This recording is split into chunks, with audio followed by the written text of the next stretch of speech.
Hello guys, so I just want to share this morning about reminder and a warning for us, hindi lang para sa inyo, para sa akin din, especially sa lahat ng mga Pilipino na nag-work dito sa Hong Kong. And I hope na wag niyong gawin to, and I pray na, alam mo yun, magkaroon kayo ng konsensya na not to do it in, alam mo yun, yung plano or whatever like this when it comes sa utang, guys. So, as I'm advocate na mga ganyan na huwag mangutang. Talagang in an hour training sa agency namin, guys, sa Galilee is talagang ako talaga ang nagre-remind na ako nagte-training, nagre-remind about sa utang, bakit hindi dapat gawin. And dapat, especially sa Hong Kong na sobrang dali lang mangutang din, dapat hindi magiging first option natin.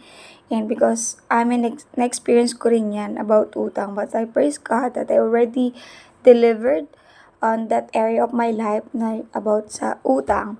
And so, that's why I have this, alam mo yun, urgency in my heart to share about financial literacy, yung maging wise tayo sa pera kinikita natin, and wag tayo kumamit sa utang, whatever, anything about utang. So, ayun nga guys, kasi may case dito na ka-agency namin, na ladies, na nagplano siya. Actually, hindi siya umuwi sa amo niya ng the next day, di ba Sunday holiday, and then hindi siya umuwi ng Sunday, and then hinanap siya sa akin, and sa mga pwedeng tanungan kung nasaan tong tao na to. So, ayun ako, wala na hindi naman siya nakita sa Sunday kasi hindi siya nagpunta sa church namin. And so, wala na kaming pananagutan sa kanya kasi tapos na siya ng training.